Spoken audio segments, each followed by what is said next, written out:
The big three airline alliances, Star Alliance, SkyTeam, and oneworld, are well represented in the Asia Pacific.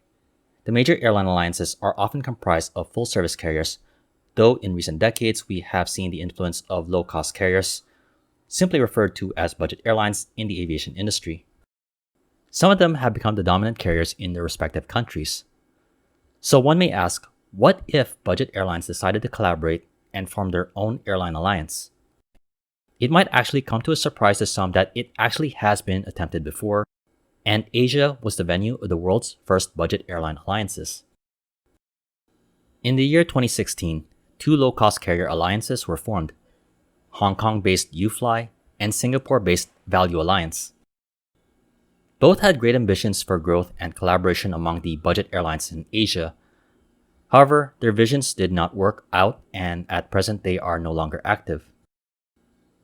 So in this video, we'll go over the history of the launch of the two Asia-based budget airline alliances, UFly and Value Alliance, the factors that led to their failures, and the lessons we could draw from their failures. To start, we'll go over the histories of the two budget airline alliances, starting with UFly, the world's first budget airline alliance, which happened to be founded in China.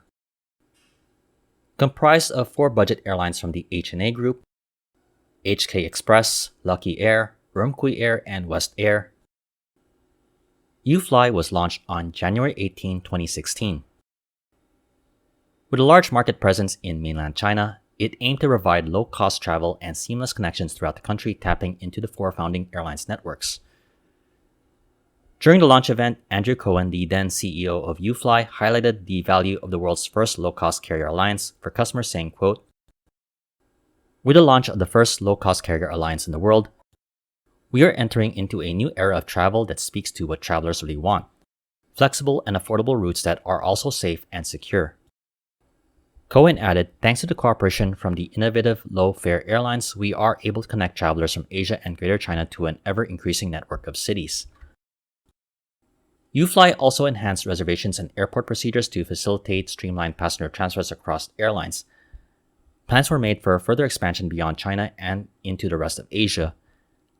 Later in the summer of 2016, UFly would welcome its first non-Chinese member airline, South Korea-based EStarJet. According to UFly's LinkedIn page, which as of the recording of this video is still online, the airline alliance served over 20 million passengers per year on 200 city pairs. UFly was also open to more members, including non-low-cost carriers. However, it would never fulfill its ambitious growth plans. Within years of launch, HNA Group experienced financial troubles, leading to its eventual bankruptcy declaration in 2021. Ahead of that, HNA Group sold assets including HK Express, the Hong Kong-based founding member of UFly, which was sold to Cathay Pacific and subsequently exited from the alliance in 2019. So following the big loss of HK Express and the COVID-19 pandemic, UFly is now considered inactive. Following the launch of UFly in China, the second Asian budget airline alliance was launched in May 2016, Value Alliance. Unlike UFly, Value Alliance's founding members include Singapore-based Scoot and Tiger Air, Philippine-based Cebu Pacific and its subsidiary Sebgo, South Korea-based Jeju Air, Thailand-based Nok Air and Nok Scoot, Australia-based Tiger Air Australia, and Japan-based Vanilla Air. With airlines representing different countries throughout the Asia Pacific, it would compete with the big budget carrier groups such as Jetstar Group, AirAsia, and Lion Air, serving a combined 160 destinations from 17 hubs. Value Alliance's strategy was to use their respective airlines' brand recognition in their home countries for the sale of tickets across its network. Then Scoot chief executive and now the current Air India CEO, Campbell Wilson, was quoted by Fairfax Media saying, quote, "Coming together as an alliance, we can leverage each other's brand recognition in our respective home markets and leverage each other's distribution in our home markets."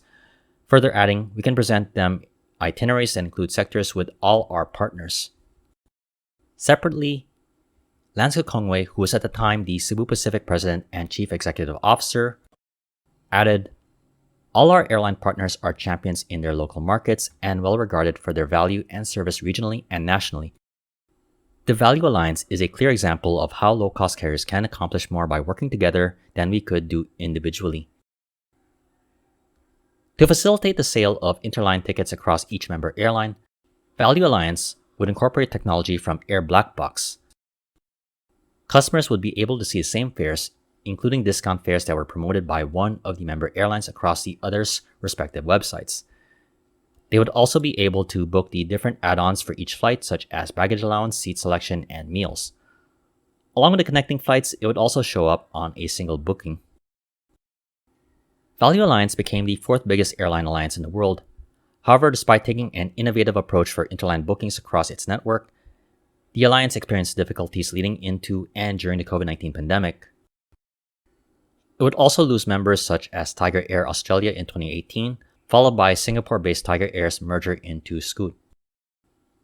Vanilla Air would then be merged into All Nippon Airways' other budget subsidiary, Peach Aviation, in 2019.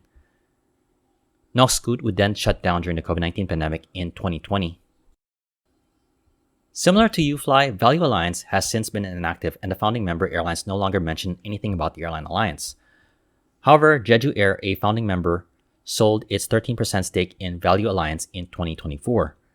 The South Korean budget carrier reported the operations of the alliance were suspended, saying, quote, "With the suspension of Value Alliance's operations, the joint venture contract was terminated and the shares were disposed accordingly."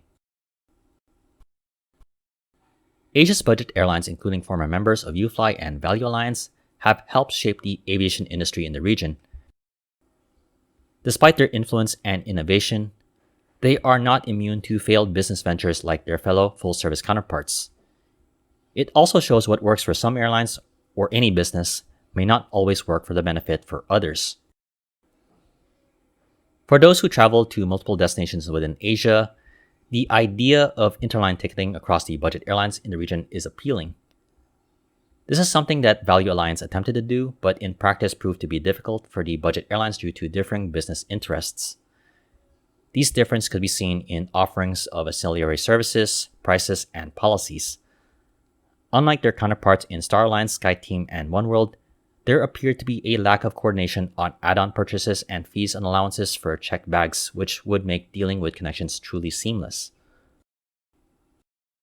Interline bookings prove to be a challenge for both budget airline alliances, as they are often optimized for short-haul point-to-point travel. Interline and codeshare partnerships are great for long-haul travel which require connections such as between Japan and Australia.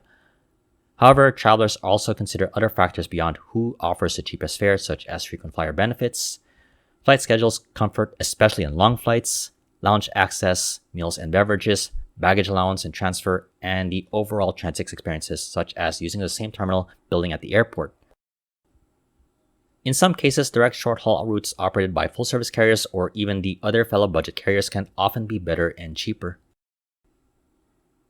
Compared to the big airline alliances with members across the world, each member carrier of UFly and Value Alliance served overlapping routes and markets with hubs in close vicinity. An example of this could be seen between the Philippine and Singapore-based carriers Scoot and Cebu Pacific. This overlap and lack of flight schedule coordination usually results in the airlines ending up in direct competition with each other, defeating the very purpose of any collaboration.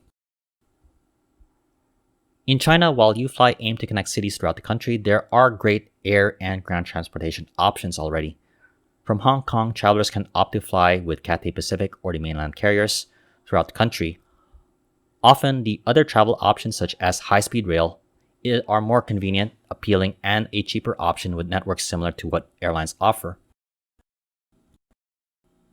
While budget airlines started to revolutionize travel within Asia in the late 1990s and early 2000s, the founding and launch of Star Alliance, SkyTeam, and Oneworld would make their impact on the global aviation industry.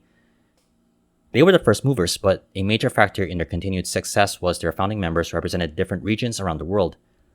New members were then added on how they would complement the other alliance members.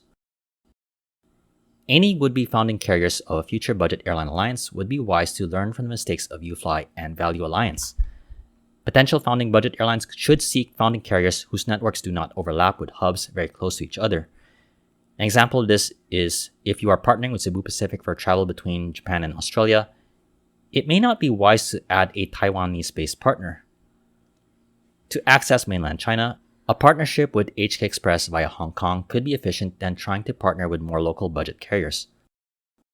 The budget carriers would also need to coordinate beyond ticket sales with uniform standards for baggage handling, transit processes, and terminals used at transit airports. Another factor in the big airline alliance's success are long-haul flights which feed into their regional operations. Low-cost long-haul has proven to be a challenge for the likes of Norwegian, North Atlantic, and even AirAsia X despite being an AirAsia subsidiary. Those who do have long-standing operations typically are supported by bigger parent airlines such as AirAsia, Scoot by Singapore Airlines, and Jetstar by Qantas. Others, such as Cebu Pacific, have a strong local customer base, local Filipinos and overseas Filipino workers for its long-haul operations to Dubai, Sydney, and Melbourne. Considering the strengths and weaknesses of budget airlines in the aviation industry, airline alliances comprised of budget airlines simply just may not work. Instead, Asia's budget airlines that are not part of bigger airline groups could look into forming bilateral partnerships with other airlines, including full-service carriers. After Southwest announced new interline partnerships with Taiwan-based EVA Air and China Airlines, we could see more Asia-based budget airlines consider entering similar partnerships. It may actually be easier to coordinate bookings, baggage, cabin policies that could be coordinated between fewer parties than multiple airlines with differing business interests. Between 2016 through the early 2020s, I would argue not many passengers of those who flew UFly and Value Alliance members were aware, let alone saw much benefit from it. Now the two inactive airline alliances are a forgotten part of Asia's aviation history. Their failures provide lessons in what helps in the success of an airline partnership or an alliance, and others to falter. For those who have flown with an airline alliance who were members of UFly and Value Alliance, was there any benefits you experienced? Also, what do you think both budget airline alliances could have done differently? And could an alliance comprised of all or mostly budget airlines work in the modern aviation industry? Or are airline alliances best fit for the full-service legacy carriers? I definitely would love to hear your thoughts though. In the meantime, this has been Flights in Asia, highlighting the news and updates in the aviation and travel scene in the Asia Pacific. Thank you for watching and have a great day.